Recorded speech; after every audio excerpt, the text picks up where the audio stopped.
വാത്മീകി രാമായണം ബാലകാണ്ഡം സർഗം 38. ഭഗീരഥന്റെ ശിവതപസ്. ഗംഗയെ ജടയിൽ സ്വീകരിച്ച മഹാദേവൻ. ബ്രഹ്മാവിൻ്റെ അനുഗ്രഹം ലഭിച്ചു. എന്നാൽ ഗംഗ ഭൂമിയിലേക്ക് ഇറങ്ങുക മാത്രമല്ല പ്രശ്നം. അവളുടെ അതിശക്തമായ പ്രവാഹം ഭൂമിയെ തകർത്തു കളയും. ആ ദിവ്യപ്രവാഹത്തെ താങ്ങാൻ കഴിവുള്ള ഒരേ ഒരു ശക്തി, അത് മഹാദേവനായ ശിവനാണ്. അതിനാൽ ഭഗീരഥൻ തൻ്റെ തപസ്സിൻ്റെ അടുത്ത അധ്യായം ആരംഭിക്കുന്നു. രാജ്യവും രാജസുഖങ്ങളും ഉപേക്ഷിച്ച ഭഗീരഥൻ ഇനി പരമശിവനെ ധ്യാനിച്ചു. ദീർഘകാലം കഠിനമായ തപസ് അനുഷ്ഠിച്ചു. മഴയും മഞ്ഞും കാറ്റും ഒന്നും അദ്ദേഹത്തിൻ്റെ മനസ്സിനെ ചലിപ്പിച്ചില്ല. അദ്ദേഹത്തിൻ്റെ ലക്ഷ്യം ഒന്നു മാത്രം: ഗംഗ ഭൂമിയിലേക്ക് ഇറങ്ങണം. കാലങ്ങൾ കടന്നുപോയി. ഭഗീരഥൻ്റെ അചഞ്ചലമായ ഭക്തിയിൽ പ്രസാദിച്ച മഹാദേവൻ പ്രത്യക്ഷനായി. അദ്ദേഹം ചോദിച്ചു, ഭഗീരഥ, എന്താണ് നിന്റെ ആഗ്രഹം? ഭഗീരഥൻ വിനയത്തോടെ പ്രണമിച്ചു പറഞ്ഞു, പ്രഭോ, ഗംഗ ഭൂമിയിലേക്ക് ഇറങ്ങുമ്പോൾ അവളുടെ പ്രക്ഷുബ്ധ പ്രവാഹം അങ്ങയുടെ ജടയിൽ സ്വീകരിക്കണമേ. ശിവൻ ഒരു പുഞ്ചിരിയോടെ സമ്മതിച്ചു. അങ്ങനെ ബ്രഹ്മാവിൻ്റെ ആജ്ഞപ്രകാരം ഗംഗ സ്വർഗത്തിൽ നിന്ന് ഭൂമിയിലേക്ക് കുതിച്ചിറങ്ങി. അവളുടെ മനസ്സിൽ ഒരു ചെറിയ അഹങ്കാരമുണ്ടായിരുന്നു. എൻ്റെ ശക്തിയെ ആർക്കാണ് തടയാൻ കഴിയുക? പ്രളയപ്രവാഹം പോലെ അവൾ താഴേക്ക് പതിച്ചു. എന്നാൽ മഹാദേവൻ ശാന്തനായിരുന്നു. ഒരു നിമിഷം കൊണ്ട് ഗംഗയുടെ മുഴുവൻ പ്രവാഹവും തൻ്റെ ജടയ്ക്കുള്ളിൽ ഒതുക്കി. ഗംഗയ്ക്ക് പുറത്തേക്ക് ഒഴുകാൻ പോലും കഴിഞ്ഞില്ല.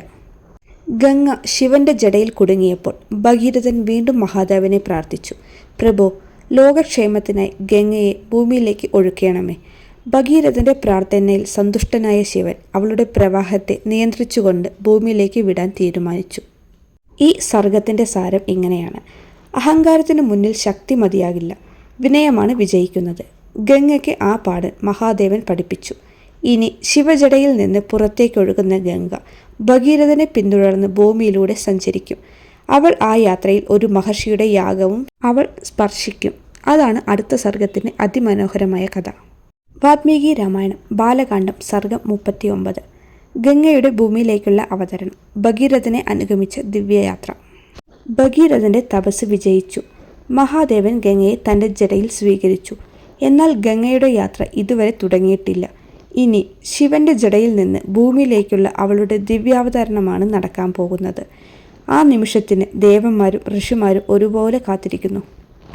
ഭഗീരഥന്റെ പ്രാർത്ഥന കേട്ട് മഹാദേവൻ തൻ്റെ ജടാജൂടിൽ നിന്ന് ഗംഗയെ പുറത്തേക്ക് ഒഴുക്കി. ഒരൊറ്റ പ്രളയമായി അല്ല, നിയന്ത്രിതമായ ദിവ്യപ്രവാഹമായാണ് ഗംഗയെ ഭൂമിയിലേക്ക് ഒഴുക്കിയത്. ശിവന്റെ കരുണയും നിയന്ത്രണവും കൊണ്ടാണ് ഭൂമി ആ പ്രവാഹത്തെ സ്വീകരിക്കാൻ കഴിയുന്നത്. ഭൂമിയിലേക്ക് ഇറങ്ങിയ ഗംഗ 7 ജലധാരകളായി വിഭജിക്കപ്പെട്ടു. 3 കിഴക്കോട്ടൊഴുകി, 3 പടിഞ്ഞാറോട്ടൊഴുകി. ഒരു പ്രധാന ധാര ഭഗീരഥനെ തുടർന്നു. ദേവന്മാരും ഗന്ധർവന്മാരും സിദ്ധരും ആകാശത്തുനിന്ന് ഈ ദിവ്യ ദൃശ്യം കണ്ട് ആനന്ദിച്ചു. പുഷ്പവൃഷ്ടി നടത്തി. ഭഗീരഥൻ തൻ്റെ രഥത്തിൽ മുന്നിൽ സഞ്ചരിച്ചു. ഗംഗ അദ്ദേഹത്തെ അനുഗമിച്ചു. വനങ്ങളിലൂടെയും മലകളിലൂടെയും സമതലങ്ങളിലൂടെയും അവൾ ഒഴുകി. ഗംഗ കടന്നു പോകുന്ന ഓരോ സ്ഥലവും പുണ്യഭൂമിയായി മാറി. അവളുടെ ജലം സ്പർശിച്ചവർക്ക് മനസ്സിൽ ഭക്തിയും സമാധാനവും നിറഞ്ഞു. ഗംഗയുടെ അവതരണം ഒരു നദിയുടെ ജനനം മാത്രമായിരുന്നില്ല. അത് ധർമ്മത്തിൻ്റെ വിജയം, ഭക്തിയുടെ ഫലം, പരിശ്രമത്തിൻ്റെ മഹത്വം. ദേവന്മാരും ഋഷിമാരും മനുഷ്യരും ഒരേപോലെ ഈ മഹാസംഭവത്തെ വണങ്ങി. ഭഗീരഥനെ പിന്തുടർന്ന ഗംഗയുടെ യാത്ര ഇനിയും അവസാനിച്ചിട്ടില്ല. മുന്നിൽ ഒരു മഹർഷിയുടെ യാഗം നടക്കുകയാണ്. ഗംഗയുടെ അതിശക്തമായ ഒഴുക്ക് ആ യാഗത്തെ ബാധിക്കും.